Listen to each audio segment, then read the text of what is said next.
Hello there, guys, and welcome back to another episode of the Donkcast. Today we've got some interesting news. There's bloody cards, there's new tag teams, there's a couple of tournaments, and probably not much more than that. But yeah, how are you guys? Joined with Jacob and Ian this week. No Al. I don't know where Al is, but he's not here. Yeah.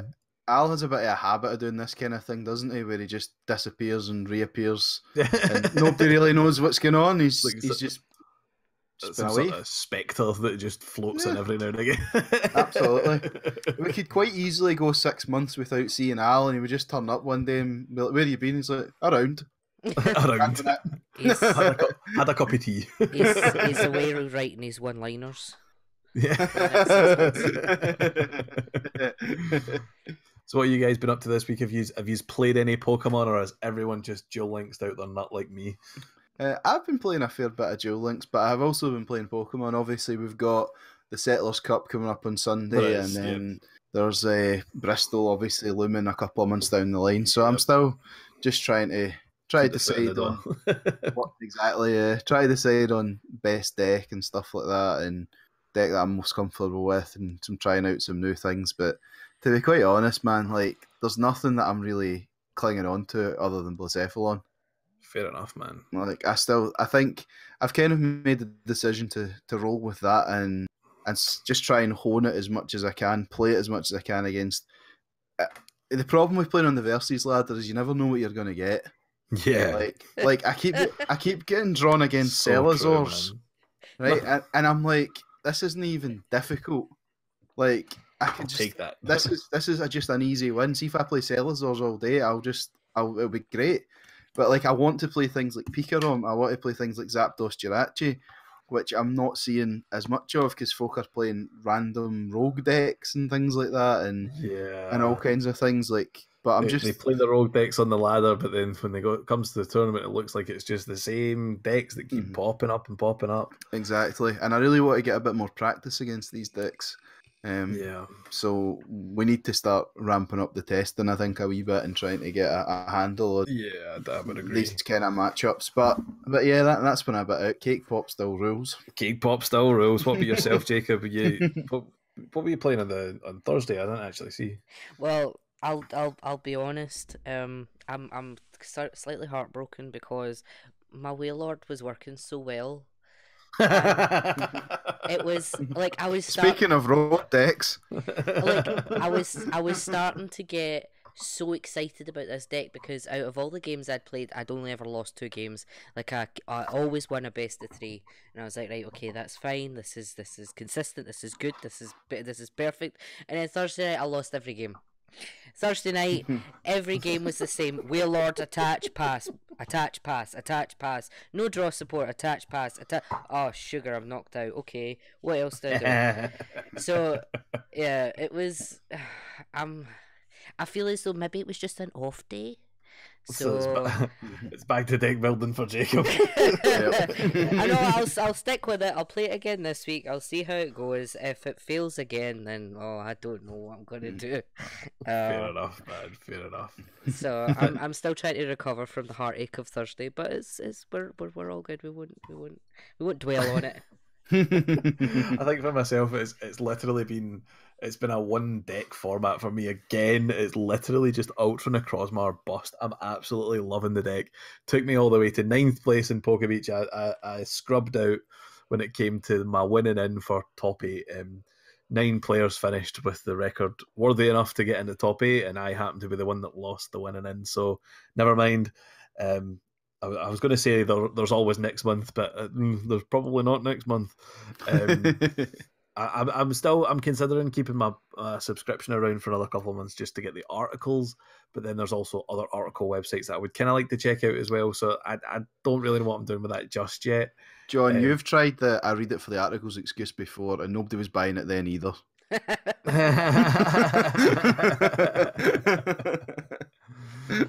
Look.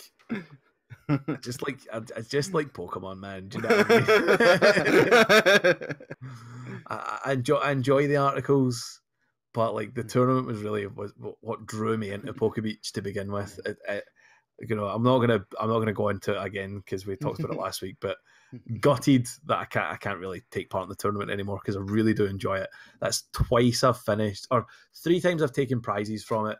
So 3 times, and I think I've only competed maybe 10 times maximum. And I've taken prizes from it 3 times, and it's top 16 and above. So I'm really happy with my results from it. I really enjoy the tournament. I'm just gutted that the way they've changed the pricing kind of means that it's not viable for me to do it anymore. Do you know what I mean? So it's a shame, man. It does suck, but yeah, 9th place. More than happy with that. As I say, I will take some packs worth of store credit and all that sort of stuff. So it's fine. But yeah, it's been one deck. As a wee side note, you're talking about like the articles and things like that on PokeBeach. I think that they're generally of a really, really good quality. I think so. I would definitely. Who do you think? Who's your favourite? Ivanov, right. definitely. Stefan Ivanov is Ivanov, hands down for me. Fantastic. Like tournament reports, fantastic theory crafting. The problem I have is a lot of it goes to expanded very, very often because like a lot of American regionals are expanded. So a lot, and I'm just not interested in expanded. So I end up not reading any articles for like 3 or 4 weeks because all they're talking about is expanded. Yeah. So I do the same thing. Like I totally understand why they need to talk about expanded because they're catering to the audience that are going to these tournaments. Yeah. But I'm with you. Like I don't bother about it. But the Stefan Ivanov articles are always terrific. They're always so detailed. Yeah. As I say, it's not for. I'm not leaving this bitter and upset because I'm gutted. I'm gutted that I can't take part anymore. I feel kind of left out almost. More than like irked that that it's happening. I don't feel like a victim in all this. Do you know what I mean? I just feel kind of left out, and I'm like, it's kind of upsetting that they've had to put that restriction in. It's not even PokeBeach's fault; it's their supplier. So never mind. Do you know what I mean? We won't dwell on it for too long. But yeah, apart from playing at Ultra Necrozma, the only other dragons I've been touching are the ones in Duel Links. Have been enjoying Duel Links still. It's been nice having a little bit of a mental break from Pokemon. I think I got very, very into it. I do this with Pokemon though. I go really, really deep into it for so long, and then I just can't sustain it. And I'm like, I need to just have a bit of a step back and a break. And Duel Links is really doing that for me now. Been playing the hell out of that constantly. Just there's a new event started for one of the characters. Been playing like just beating her over and over and over again to unlock all her shiny cards and all that sort of stuff. So a whole lot of fun. Still not put a penny into it. Still never going to. I want to keep it free to play. It's part of the challenge for me. It's the same with Pokemon Go. I don't put a penny into that either. Sorry, Pokemon Go. Because I have definitely got enough value at Pokemon Go that I should have paid them by now. But I haven't. But yeah, so it's part of the challenge for me. Keep it free, keep it fun. And yeah, so Pokemon Go PSA Community Day on Saturday. Community Day is on Saturday. Yeah, Trico, shiny Trico on the go. Get your green lizards, boys. Yeah, I really like Sceptile, man. Like, I love Sceptile. I think he's super cool. So I'm quite looking forward to that one. Yeah, it'll be fun. Talking about Pokemon Go, sorry, completely off the subject. See how the old guy, I think maybe in Japan or something, that used to go about with something like 8 or 9 phones. Yeah. You noticed he's more than tripled his phone count. I saw an article the other day. He's literally like, I think at last count he's got something like 21 phones attached to his bike. I'll need to see if I can get the picture. If I can find it again, I'll put it on the video. But yeah, he's more than doubled, almost tripled his phone count. Why? I thought Lynn was bad with Pokemon Go, man, but that's next level. that guy's to Lynn what Shintaro Ito is to Al.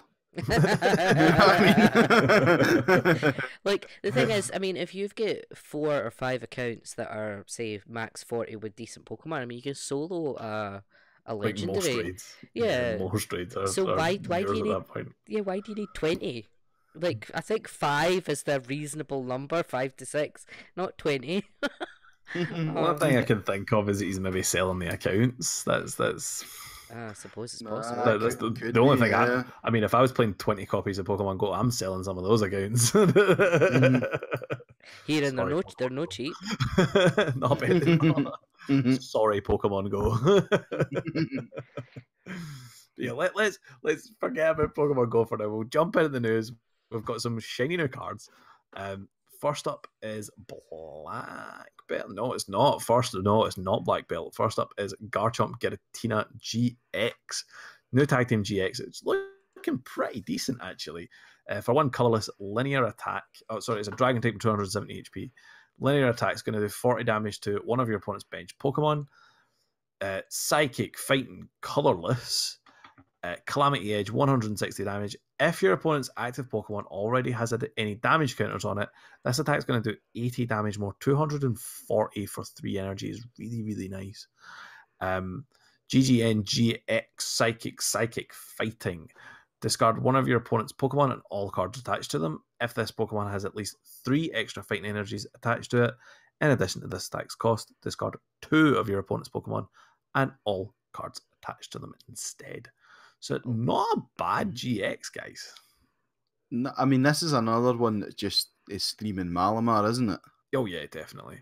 But it does give you some interesting flexibility here, though, because if you're playing Fighting Energy anyway, that means that having in things like Baby Buzzwole or Lycanroc becomes so much easier. Yep. Do they share unit energy? Fighting, Fairy, Dark is a unit energy. Yeah, Psychic. So they don't. Psychic, Metal, Lightning's the other one. Okay, so no, they don't share unit energy. Unfortunately not. But no, that's a really, really nice. Like we've seen Latios already abusing the 2 type energies, Water, Psychic, and it's like it's usable. Do you know what I mean? They've got the Starmie that'll do it for them and all that sort of stuff. But this is 3 energy. It's not even that bad. Attached Fighting, double Psychic Recharge, done. Do you know what I mean? You're there. You could always use things like Rainbow Energy as well, just to help out with that, like help you get there. But to be honest, I think like because Malamar, you normally use it in decks that are discarding energy. This one you're not discarding, so it seems totally fine to me. Like it getting 3 energy on that is not going to be all that hard. Getting the bonus, however, might be a little bit tricky.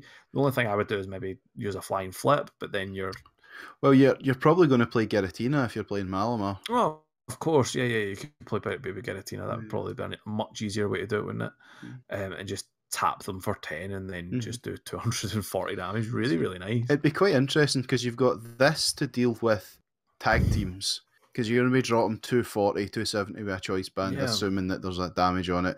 You would have something like Buzzwole to deal with Zoroark, and then you would have, Giratina to deal with Buzzwole. So you're kind of covering a lot of bases there. Okay, Buzzwole's maybe not as popular as it once was, but having a Psychic type attacker is generally really good. Yeah, if you look at something like Ultra Necrozma, like that is a deck that it even uses a Dragon type Pokemon. It has 2 different energy type costs. Do you know what I mean? It's Steel and Psychic to do anything. And, with Viridian Forest, you can get around this really, really easily. So I definitely think the energy cost isn't a problem. To 160 damage even isn't that bad for 3 energy. It's definitely boostable with things like Choice Band. So you can get up to nice numbers, but like 240 for 3 energy is really, really nice. And having 270 HP on a basic, I can see this thing having play. Definitely. I think in terms of the GX attack, the condition that it has to have at least 3 extra fighting energy. If it was just 3 energy, it's a lot more usable. Yeah, it's never seen play. No, but I mean, as like if for argument's sake, you go first and you set up blah, blah, blah, and then your opponent drops something that you can't KO, let's say that they put down that the only active they have is a Blacephalon or a Buzzwole or something like that. You could use this and win the game. Yeah. It doesn't say like your opponent has to have a bench Pokemon or anything like that. It doesn't specify from the bench. Like Beware's Big Throw did this. It was the exact same attack, but the Pokemon had to be, it was either it had to be on the bench or it had to be like you had to have benched Pokemon. They had that condition. This doesn't. So for Psychic Fighting, you can just do this like turn 1 or 2 of the game and just win. Do you know what I mean? Like if you can get all the energy on. So it's definitely a very playable card. I think this is definitely going to see play. I can see it seeing kind of almost Ultra Necrozma levels of play. It wouldn't surprise me. The only thing with Ultra Necrozma is the damage cap is like boundless. Do you know what I mean? So now I'm gonna show my ignorance a little bit here. This GG end set, that's gonna be the set after our May set, so like our August set. Is that right? Oh, I don't know. Al normally answers these questions. Yeah, he does. Like I'm pretty sure that the new one, Unbroken Bonds, is the new one, isn't it? Yeah. I'm pretty sure that this is after our May set. Yeah. This will be our like August. Yeah, because it's not out until April for Japan. So this, in theory, for us, this is going to drop just before Worlds. This is going to be the pre-World set, right? Fair enough. I mean, this is the kind of thing that someone will take to Worlds. You know what I mean? They'll be like, I'm giving this a crack. I think it looks really strong, man. It's just not numbers to sleep on. The only thing is, like, is it better than Ultra Necrozma? That's the question I'm asking. Yeah. At the moment, I'm not 100% sure, but 240 for 3 energy is really, really nice. Ultra Necrozma hits for 3 energy, 180? So being able to tap for 1 and then hit for 240 is really, really nice. You're essentially doing 250 damage if you ping it one time with Giratina. Really, really good. Can definitely, I rate this. I think it's pretty good. Moving on to Heatran GX. Now, this is where it starts to go downhill. No, I'm going to stand up for Heatran GX. Go first, and then I'll stand up for it. Burning Road. Once during your turn before you attack, if this Pokemon was on your bench and became your active Pokemon, you can move any number of fire energy cards to this Pokemon. It's essentially Xerneas Prism's ability. This is a fire type Pokemon, 190 HP, by the way. For fire, colorless, it'll do 130 damage vanilla. And then for 1 fire, the GX attack Heat Bomber GX, 50 damage. This attack does 50 damage times the amount of fire energy attached to this Pokemon. Defend it, please. Okay, right. This is essentially a pseudo Tapu Koko GX for fire. But you need to Guzma or switch. That is true. Like, Tapu Koko is 100% better. But Tapu Koko is better because it puts itself into the active, obviously. Yeah, the switching thing is a wee bit of a pain. But if you can go slap that down as a surprise on your opponent, then Guzma something, move, let's say it's a tag team and you move 6 energy onto it, you're KOing the tag team straight off the bat, you know what I mean? Like, something like that is pretty cool. So you then need to have, right, if you're playing this in a deck that plays multiple fire energy, I'm thinking something like Blacephalon, right? Yeah. So for the same amount of fire energy, Blacephalon can do this without using a GX attack, without using a Guzma. Yeah, don't get me wrong, Blacephalon is infinitely better, but I think I think as a surprise, it's not bad. So, for example, that Arcanine deck... Surprise, this is clunky. no, not at all. Like, that Arcanine deck that's running about doesn't have a natural GX attacker. Something like this to come down and take your last 2 prizes because it can do really big damage. You know, something like that. I'm not saying that I love it. I think if you pull it, it's a wee bit like pulling Hoopa from a tag team. It's not the one that you want to see, but I don't think it's absolutely terrible. This is a £3 GX that's going to sit Settler's Binder and gather dust. Kiawe turn 1, Guzma turn 2 game. There you go. So Grimsley's a thing. Kiawe turn 1, Guzma turn 2.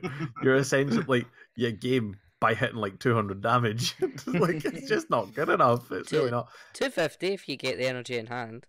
Ooh, slow down. You still don't knock out a Giratina Garchomp GX. Choice band.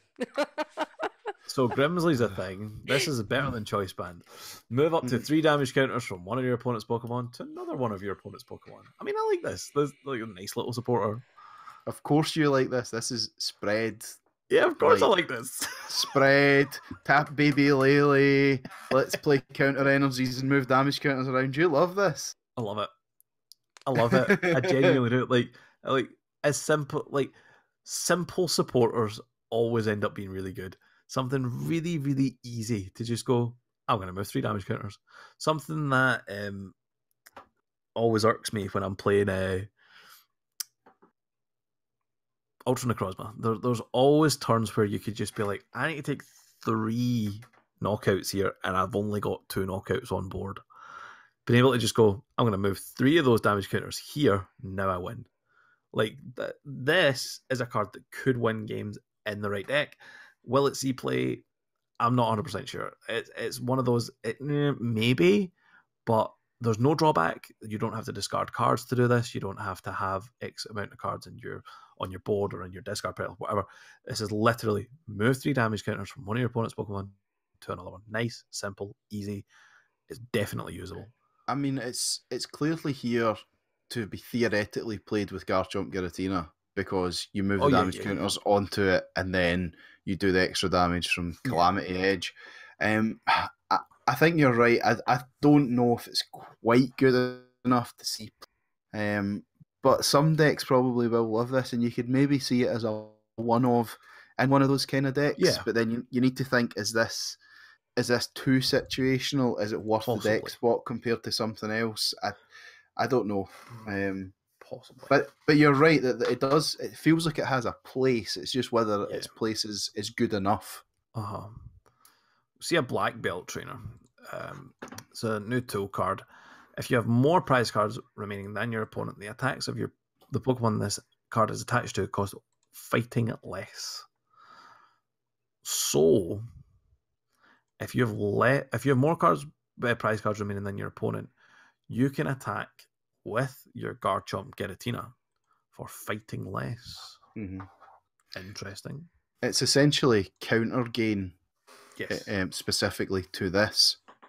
And yeah, you're right. It does take that cost off Garchomp Giratina, which is could be really nice. I don't think you're going to struggle to find the fighting energy though. So I think that the space that you put black belt, you just put an extra Viridian Forest and just win the game anyway. Yeah. I mean, also, maybe it fits with something like Buzzwole, for example. I was just about to say Baby Buzz. If you get that turn 4 KO.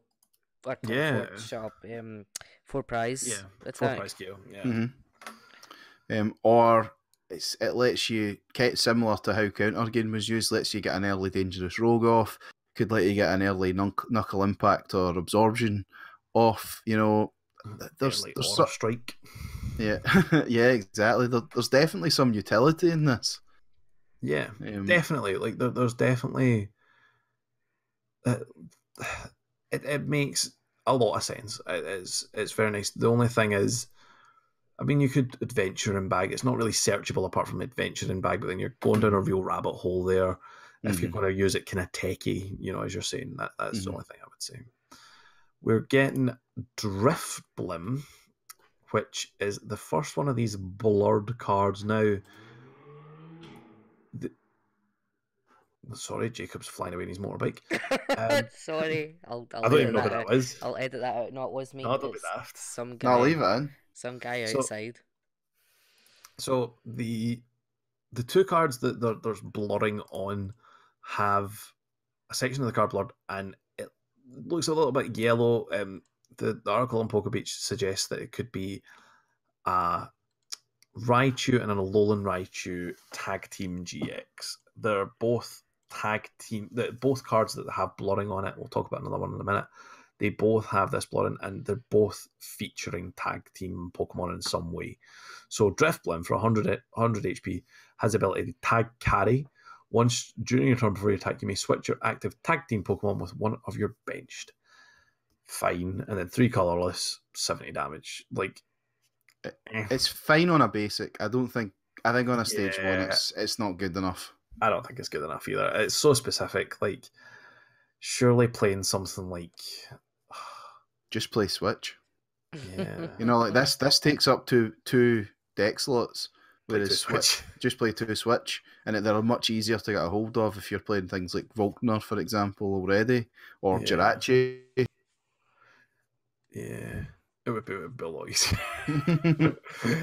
But one card that is actually pretty good is Tag Switch, the newest trainer. Move 2 energy cards from one of your tag team Pokemon to another one of your Pokemon. This is exactly what Pikarom needs. This is exactly what it needs. From tag team to another. So it doesn't say to another tag team. It says from a tag team. So we need to go from Pikarom to something. Now that could be to another Pikarom. Yeah, your other Pikarom, so that it gets, because I think if you're playing Pikarom, you want to get that full blitz off on turn 2 or 3 at the latest. Put that 3 energy onto the benched Pikarom, and then at that point you could do things like use this, then Acerola. Yeah, and it just makes that GX attack definitely going into Pikarom. Get a hold of. Definitely going into Pikarom is very, very nice. Yeah, it's definitely going to see play in Pikarom, definitely. Whether it sees plays in other tag team GXs, we'll really need to see some more tag team GXs actually seen play before we can really tell. But yeah, I like that a lot more than Drifblim. Moving on to some more blurred cards. We've got Kangaskhan. I'll start with Kangaskhan since that's a blurred card. Double draw for 1 colourless. We'll draw 2 cards. For 4 colourless, Tag Impact. So you've got these tag moves again. Tag Impact, 50 times damage. This tag does 50 times the number of tag team Pokemon you have in play. Jank. Yeah, it's jank. The most interesting part about this is that it has a blurred part in its image. Now, I think what fuels the fire more for me that this is a tag team GX rather than it being like a new Pokemon or something like that. Like a Gen 8? Is it Gen 8? Is that what we're on now? Yeah. No, yeah. Gen 8's get whatever it is. So the new one. Yeah. Yeah, Sobble and that. Yeah. So like rather than it being a Gen 8 Pokemon, I think it is a tag team Pokemon because if you look at the art on the next Pokemon we're going to talk about is Lucario. That actually has Giratina and Garchomp in the background, so it makes, I think, a little bit of sense that these cards are there to help out tag team Pokemon, they're buffing tag team Pokemon. Just before we jump into Lucario, we've talked about the blurred cards, right? And the theory going around here is that it's Raichu and Alolan Raichu. Is this then kind of speaking to a trend? Because we're going to get Muck and Alolan Muck. So can we start expecting like Gen 1 paired with Alolan form tag teams going forward? I think if this one is Alolan Raichu and Raichu, then that's a pretty fair assumption to make that we see a lot more of them. So we might end up with like Ninetales and Sandslash and stuff like that. Yeah, which could be pretty cool. I don't see why not. Well, the only issue you have then when you start going into that route is Ninetales doesn't share a type. Because it's Ninetales.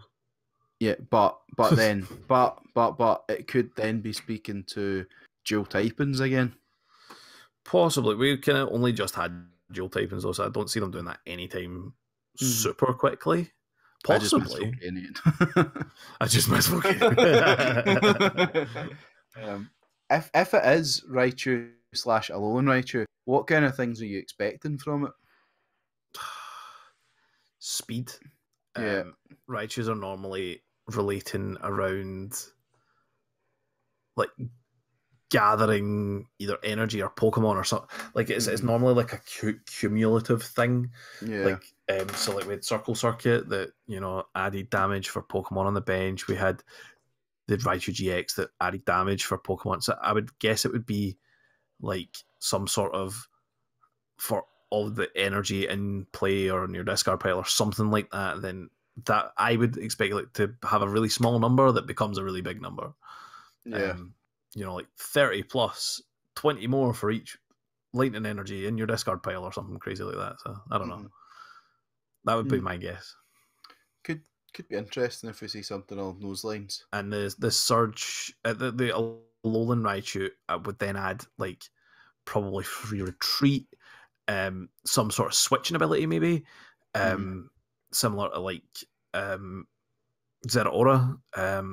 Obviously not the same as Zeraora, but some sort of like ways to reduce retreat cost or something like that. So that's what I would see from that as well. Yeah, I think that sounds pretty accurate.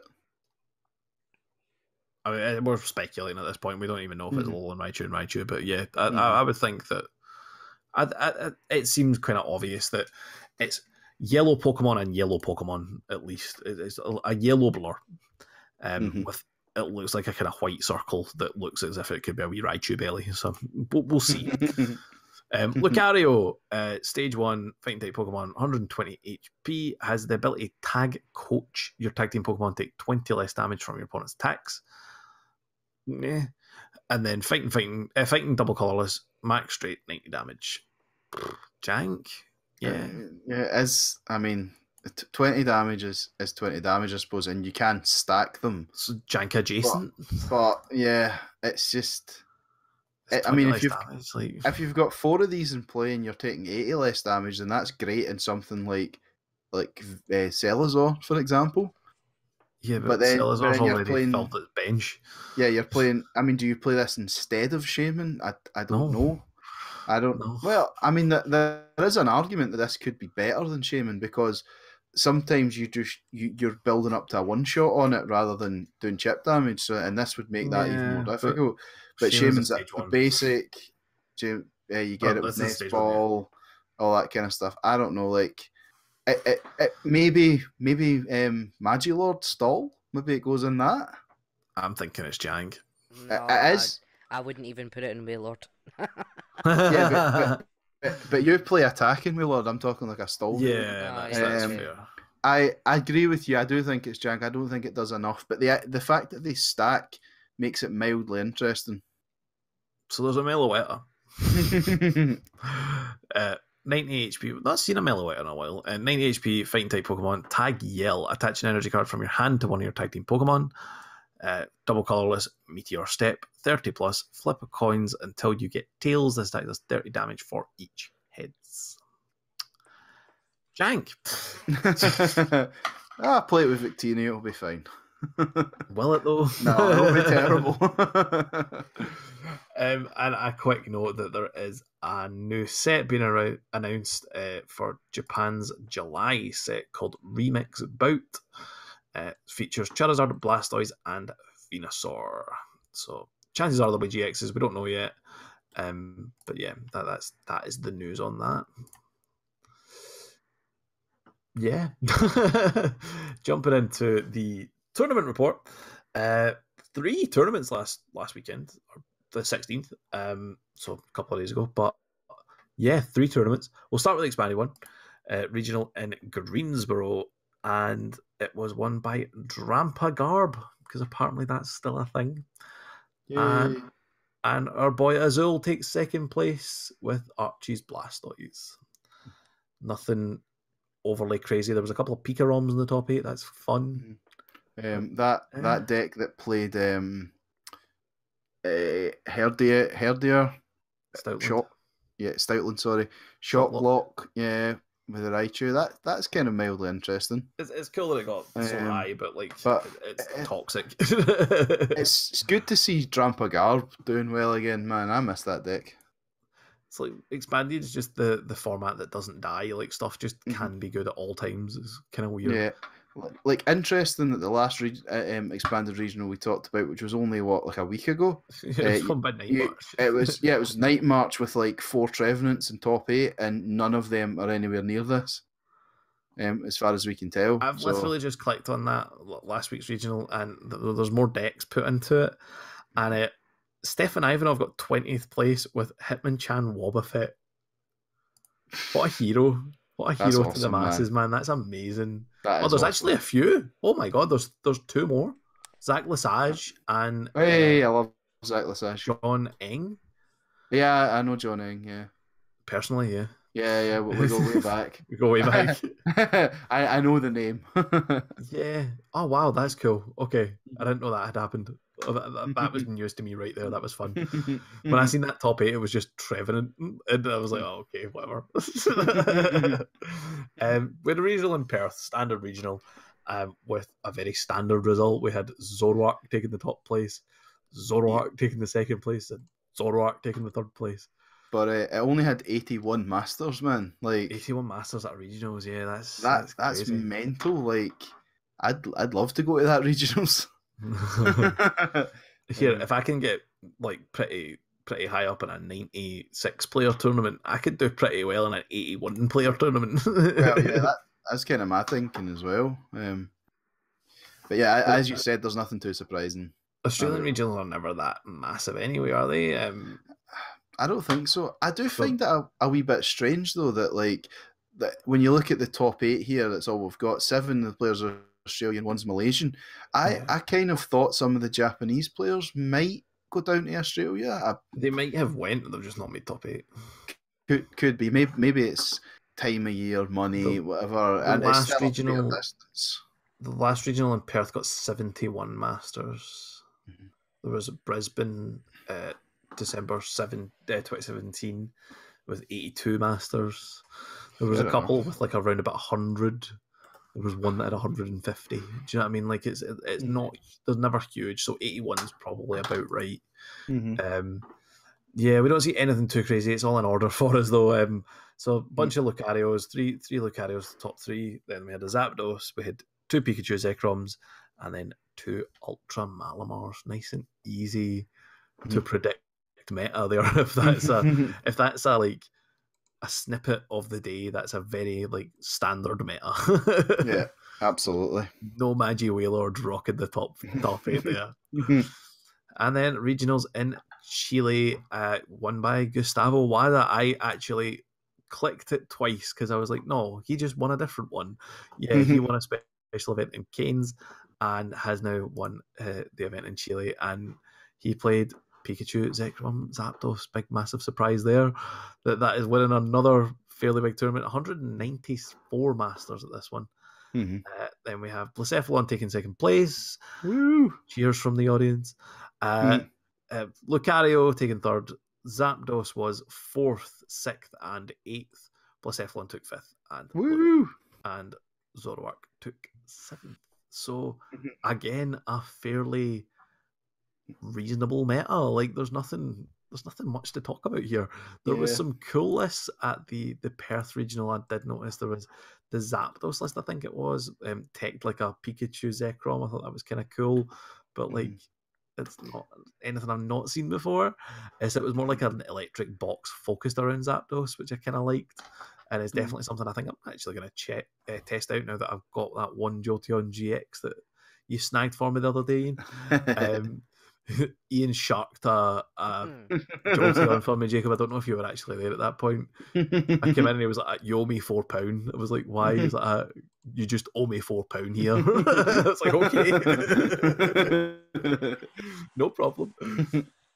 Yeah, but like you said, man, if you're looking at this as the metas, you know that you're going to have Zapdos, you know you're going to have Pikarom, you know you're going to have Zoroark with probably Lycanroc and probably Lucario, and then you know that a smaller portion of it is going to be Blacephalon. Those have got to be Malamar. And Malamar, sorry.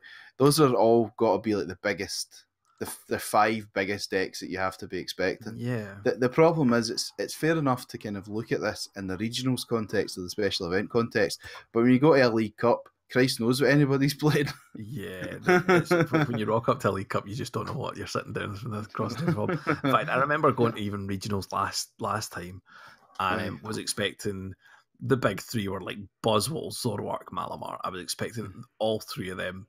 That was it. No other decks. We played Drampa, Espeon Garb with a Drampa and all this sort of stuff.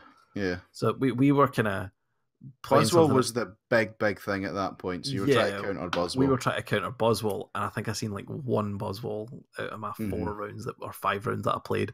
The first round I sat across from like Silvally something, I can't remember what it was. It was weird, and I ended up tying it, and I was like, "Oh, this is just ridiculous! I can't believe this is happening."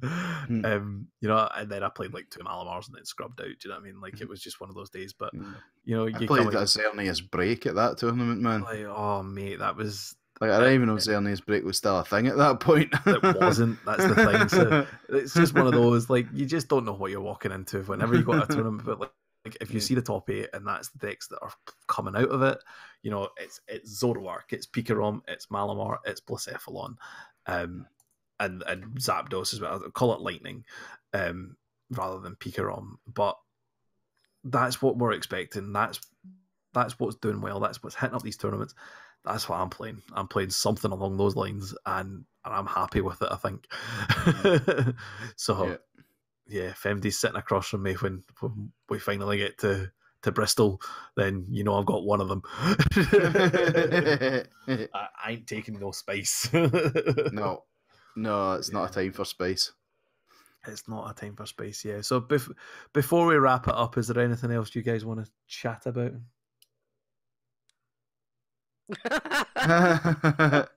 No rushing to I said, is there anything else?